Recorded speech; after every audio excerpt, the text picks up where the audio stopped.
$6,700 from her internship, $55,000 from tutoring. She just broke it down. She make over $30,000 from YouTube. Think about it. She literally just broke it down. Over $31,000 from YouTube, $55,000 from tutoring, meaning this is beautiful. This means that she's leveraging her talent, leveraging the insight and information that she gleaned as a result of not running in the Victim Olympics and learning and going into subjects that actually help her generate more revenue. I am very aware of my privilege. I grew up very comfortable. My parents are extremely generous. And I think for me, that definitely places me at like a higher starting point than the rest of my peers. And because of that, I try to internalize that as much as possible and use that as like a driving force as to why I need to work that much harder, because I've been given so much. Question. You see how God works? You see how God works? I have not seen this video. I have not seen this video. She literally is talking about how she benefited from the choices that the people before her came and did the things that's in her best interest. And so now she has to justify herself with her privilege. That's unfortunate. Girl, you ain't got to say nothing about no privilege. You don't owe nobody nothing. There is no privilege. There's only hard work and results. Shout out to Yvette. She says, the secret to the Patreon is to follow Anton's gospel and be a part of every conversation in the Discord. Facts. Don't be giving them no secrets, Yvette. Don't be giving them no secrets. Don't give them no secrets. You seen this video, Aaron? I haven't seen this video yet. Don't tell me what's going to happen. I need to see what's going to happen.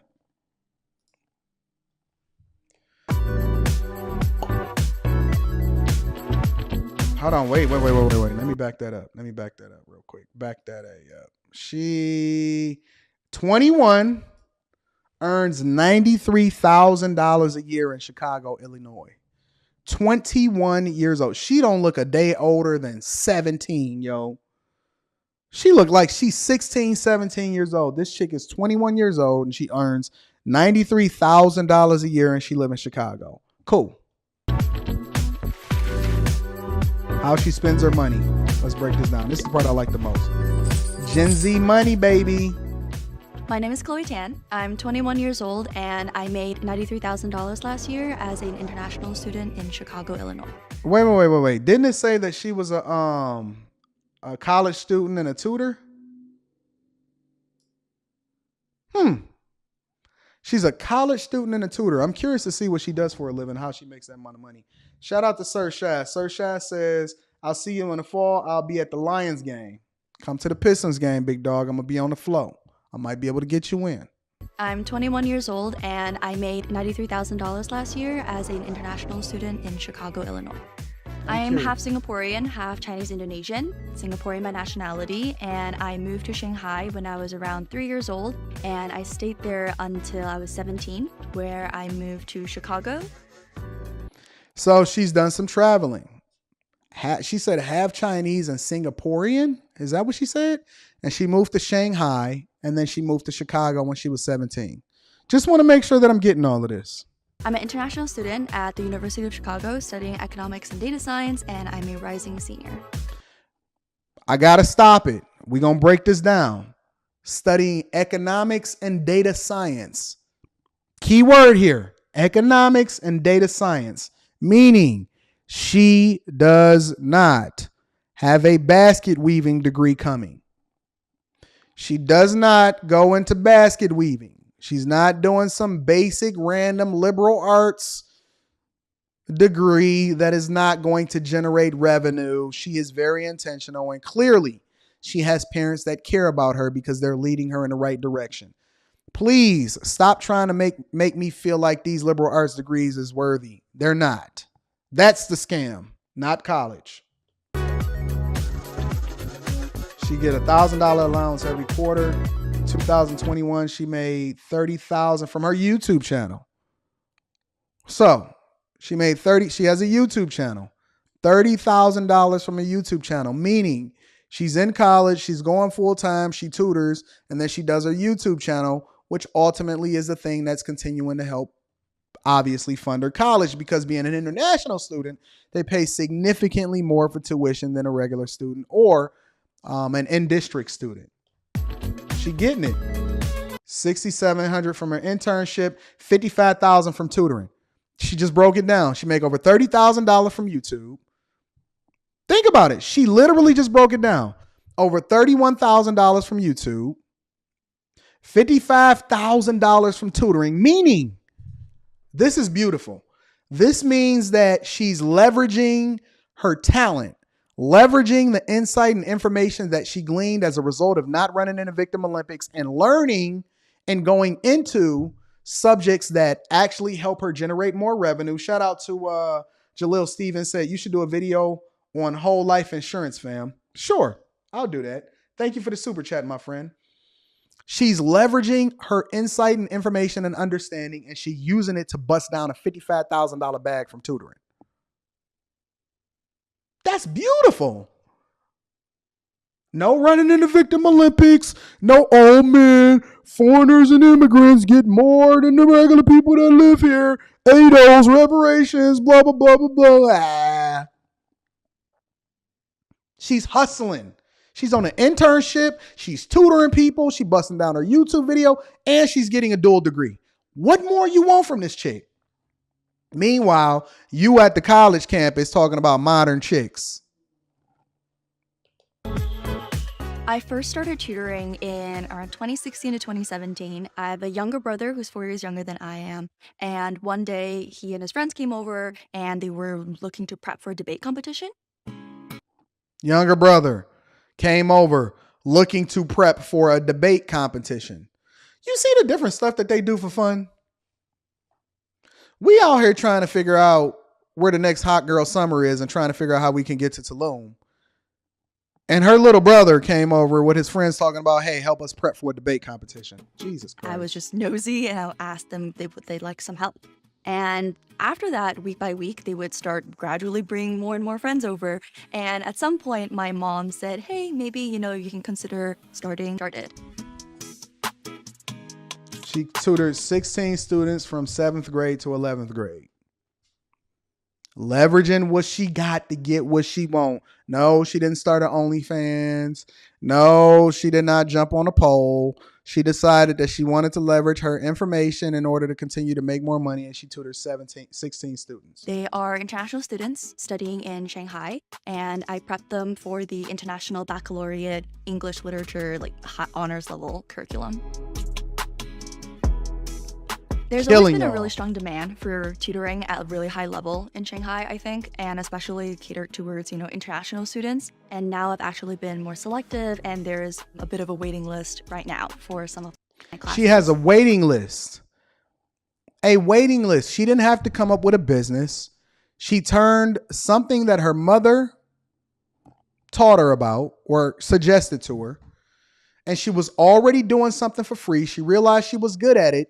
She obviously is bilingual, and she's leveraging that in order to continue to bust down a bag. She charges $67 an hour. She's grinding. Listen, there's so many different ways to get to that bag. And we feel like we got to make sure that we go out and protest so they could give us $15 an hour so they could pay us a livable wage. Jesus. If this doesn't inspire you, and honestly, I didn't even know that this was going to be talked about. As of now, I spend around 5 to 6 hours of actual just tutoring per week. It probably takes me an hour to 2 hours per week to prep for this as well. And because of the obvious time zone difference, I schedule all of them to be on my Friday nights.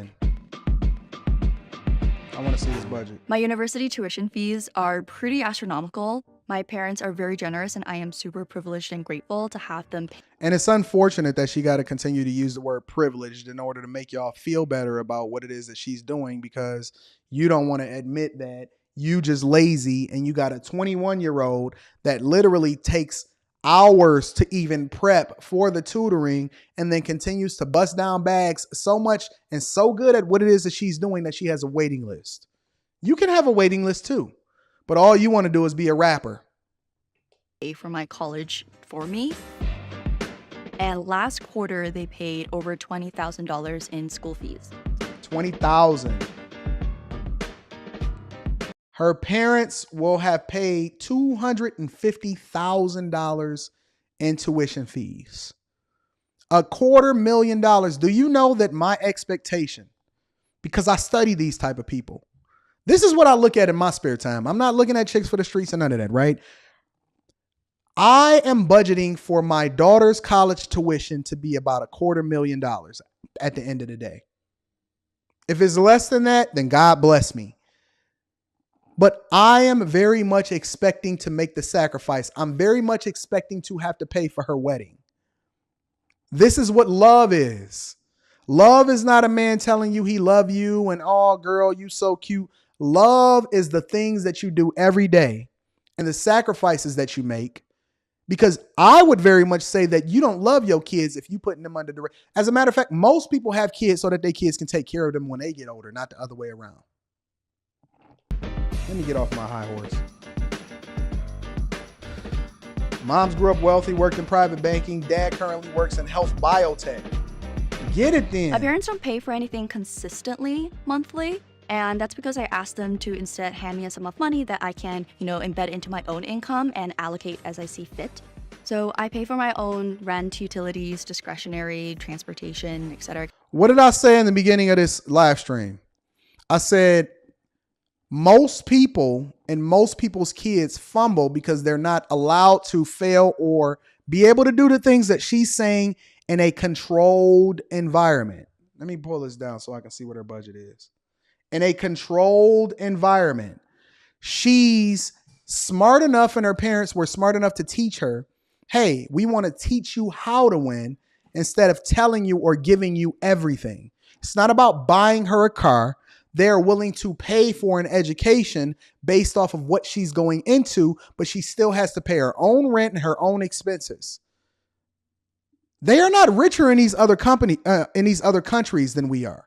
They're just more intentional with their resources because they value different things than you do. Let me look at her budget. So smart, so smart. Can we not learn from this and implement this in our own lives, y'all? Etc. And a big part of that reason is because I feel like my parents have done so much for me. And let me look at this. She pays $1,000 a month in housing.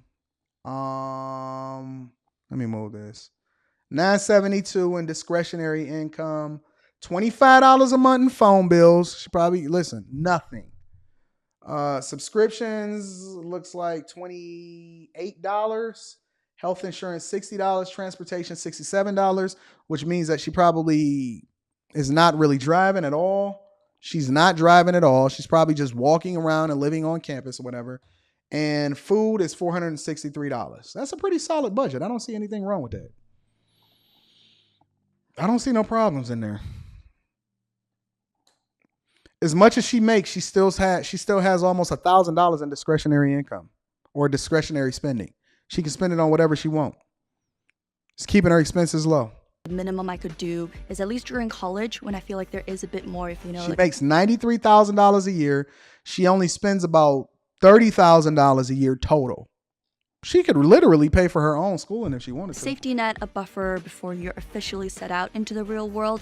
This is like the best time for me to learn how to manage my household income and spending. I agree. All of my monthly income goes directly into savings, and I would take, $1,000 to $2,000, and that would usually last me however much it does.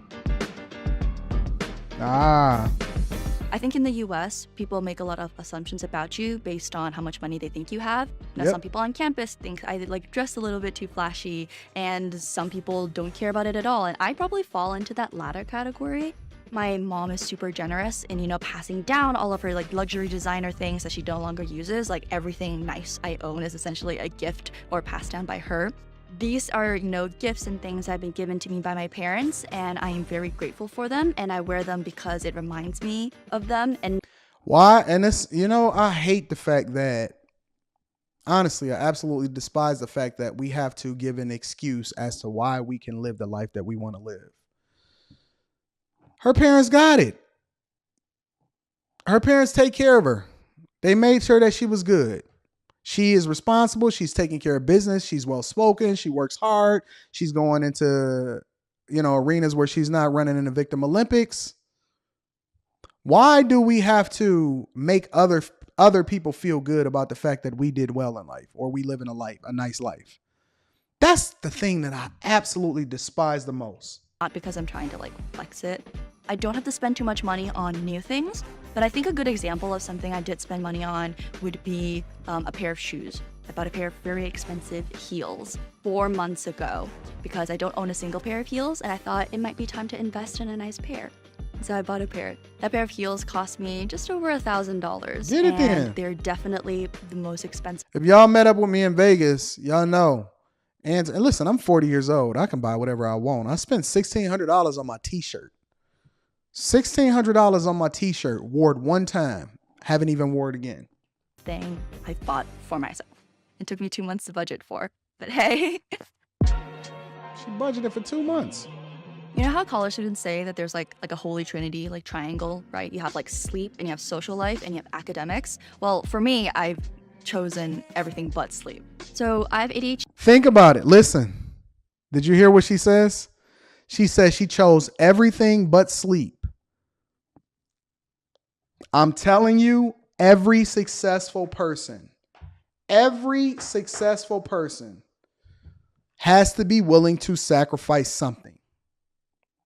Most of the time, for most of us, it starts with sleep. Every successful person has to sacrifice something. For most of us, it starts with sleep.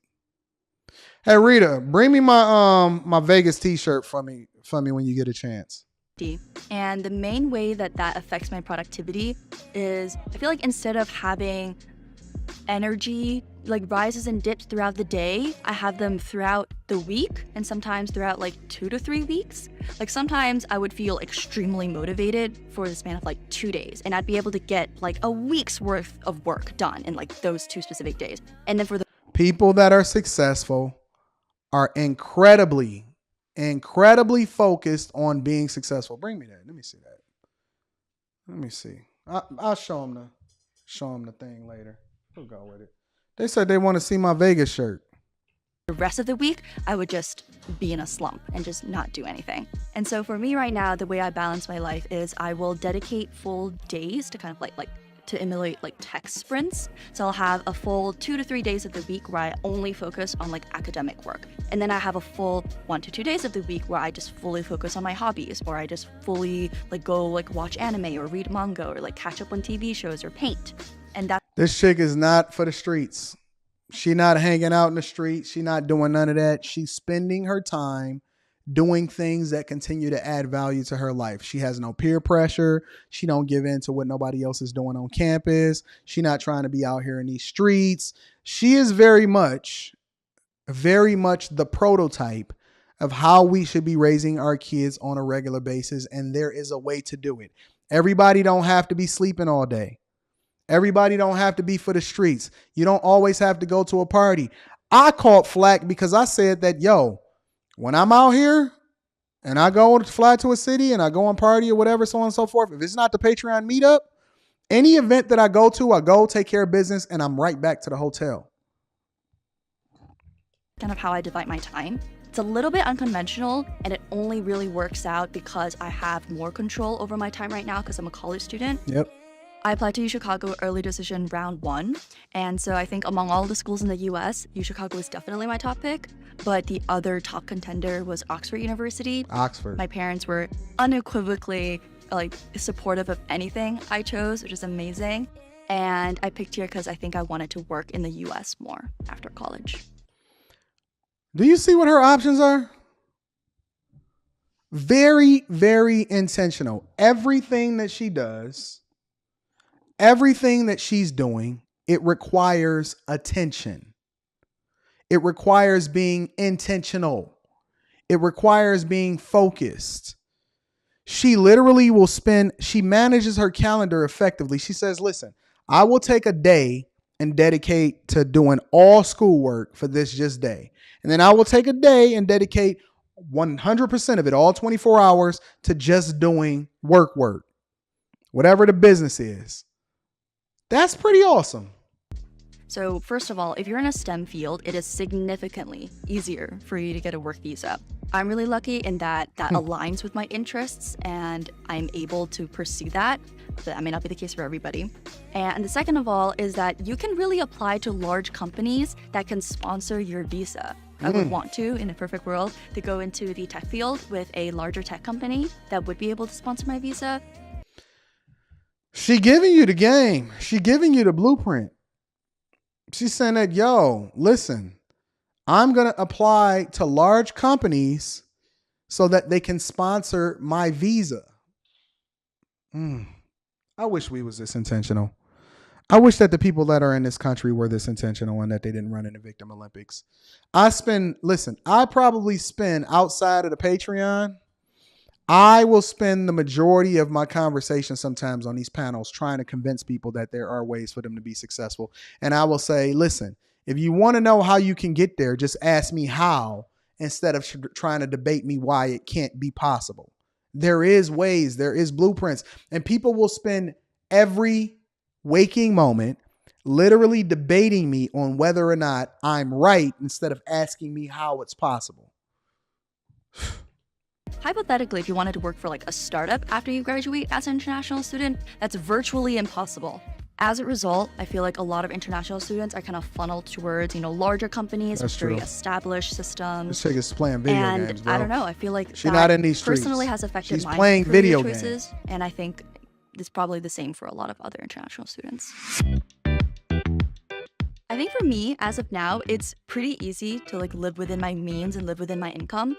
But, that's with the mindset that I'm like a privileged college student living like a comfortable. But Anton, this is whack to the black culture. This is not how we move. Facts. Life. And that's also me, saying this with like the knowledge that if anything were to occur, my parents would be there as like a support system for me. My dream job straight out of college would be a product manager at a tech company. Ideally something customer facing. So like, designing a product for like customers to use. I think that would be just very fun. So UX, UI. Okay, here's the key. This is what I want to ask y'all. As you watch this, as we glean money tips and information on how it is that you need to move more intentionally. First of all, if this woman does not inspire you, making $93,000 a year on her own time, $93,000 a year as a 21-year-old grinding and getting it. If this person does not inspire you, I don't know who does. A. B. Look at this girl, right? Now, we spend the majority of our time, because she's 21. She's 21. A lot of these girls that we talk about, oh man, these young girls is for the streets, whatever, in college, they getting buzzed down. No, you're just going into the wrong rooms. You're hanging out in the wrong dorms. Why aren't people chasing women like this? Whole nother conversation. My personal savings goal is to save $300,000 by the time I'm 27. Maybe I'll try to bring her in. There's no Let me see something. Said, I would love to see you do a one-on-one live stream with this young lady. I don't know who she is, but I'll reach out to her. I'll see what I can do. She has $70,000 in her savings account. Shouldn't have a savings account, but she got $70,000 put up. Not in debt, not financing everything, not trying to figure it out, just bussing it down. Bussing it down. The reason why I chose the number 27, I just felt like I wanted it to be like after 25, but then not 30 just yet. I just kind of like plucked 27 out of thin air. There's not a specific purpose that I'm saving this money for, but ideally it would go to something like a mix of like business school or grad school and down payment for a house. So, listen. We got to be intentional. We got to be focused. We have to continue to push ourselves to do the best thing that's for us. And the one thing that you have to do, if you have not already, is make sure that you tap in with me, whether it be in a Patreon or a private coaching session. I already told y'all how y'all can get in touch with me with that. But we got to change the narrative. We got to change the way that we look at money. We got to change the way that we look at success. We have to change our mentality and the people that we surround ourselves by. And if after this live stream, you're still feeling like you are down bad, and then you walk into a room with your friends and they talking about some of the dumbest stuff that we've ever seen in our lives, and they do not add value to your life, do not sit there and make an announcement and say, I'm not messing with y'all no more. Y'all not my friends. Instead, start to align yourself with people that's actually going in the direction that you're going in. And I've already created that group first. Okay. So tap in with me, get in touch with me, but stop running into Victim Olympics, because you have every opportunity to be successful. And if you letting a 21-year-old girl outwork you, outcompete you, out go to school for you, and then also be intentional enough to save up and then be able to pass down generational wealth and take care of her future kids because she's focused and not getting caught up in these streets, or not getting caught up in her YouTube algorithm being the most toxic thing ever, then tap in with your boy and we're going to get you popping. All right. I love y'all. I appreciate y'all. Thank you for all of the super chat. Again, I just wanted to continue to add value to y'all. And I like to mix it up a little bit, sometimes between what's going on in society. But more importantly, I think, I'm led with whatever it is that I'm led with when I pray in the morning. And God said, hey, it's time to get people back on track because they distracted. We almost at the middle of the year and they have not done the things that they said that they was going to do. And so we have to be a little bit more intentional. All right. I love you guys. I appreciate you. I hope you have a phenomenal morning. This is the greatest morning show ever. All right. But I need you to do me one more thing before we get up out of here. Make sure you share this with your family and friends, because we do not want to be successful. We do not want to be rich by ourselves. If you have not already, again, the link to the Patreon is in the description. If you need to get in touch with me, you know how, AntonDaniels413@gmail.com. And then we live streaming tonight, Q&A on my other channel. I love you guys. I appreciate you. I'm going to holler at you later. Peace.